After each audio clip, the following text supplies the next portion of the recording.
For over 1,000 years, the Roman Empire ruled much of the known world.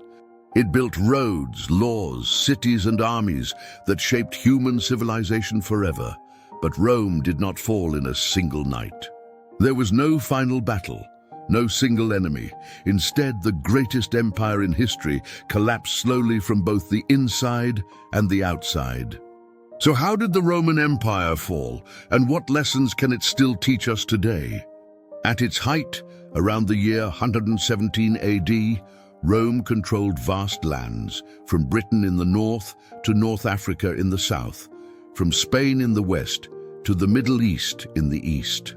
Rome had the strongest army on earth. Its roads connected continents, its laws organized society. Wealth flowed in from trade and conquest. Many Roman citizens believed their empire would last forever. But history shows us something important. Empires do not collapse when they are weak. They collapse when they believe they are untouchable. One of Rome's biggest problems was political instability. Emperors rose to power quickly and often fell just as fast. Between 235 and 284 AD, Rome had more than 20 emperors in less than 50 years. Many were assassinated, others were overthrown. Some ruled for only a few months. While a few emperors were wise, many were cruel, corrupt, or completely unqualified. After the death of Julius Caesar, Rome was torn apart by civil wars. Leaders fought each other instead of fixing real problems. And when leaders fight for power, the people and the empire suffer. As political chaos grew, Rome's economy began to weaken. Endless wars drained the empire's wealth. Rome depended heavily on slave labor, which slowed innovation and growth. Small businesses collapsed. The wealthy avoided taxes, while the poor carried the burden. Rome was still rich on paper, but in reality, only a few benefited while the majority suffered.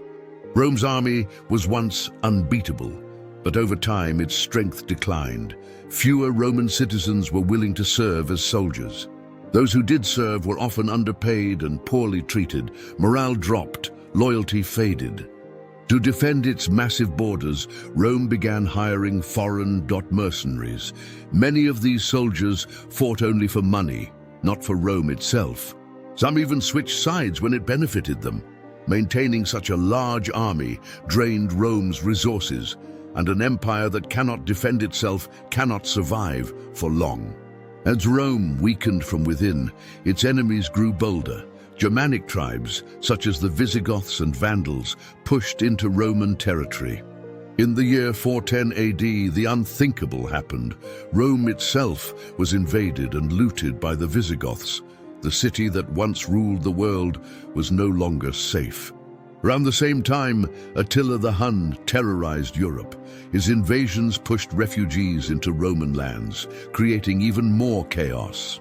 Rome's borders collapsed, and once an empire loses control of its borders, its fall becomes inevitable. In an attempt to save the empire, Emperor Diocletian made a bold decision. He divided Rome into two parts: the Western Roman Empire and the Eastern Roman Empire. The Eastern Empire would survive for another 1,000 years. The Western Empire would not. By the late 5th century, the Western Roman Empire was only a shadow of its former self.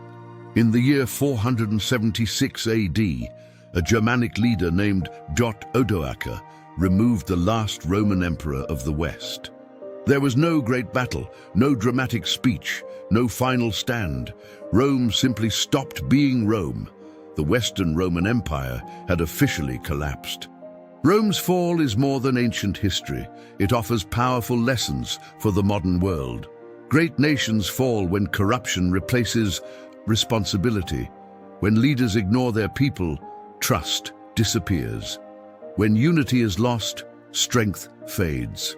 Many systems we rely on today, laws, governments, infrastructure, were inspired by Rome. Understanding how Rome collapsed helps us understand the dangers facing societies today. Rome did not fall in a single day. It fell through small choices repeated over time. History does not repeat itself, but it often rhymes. If you enjoyed this video, like, subscribe to Deep Voice TV and share. And tell me, in the comments, do you think modern societies could face the same fate as Rome?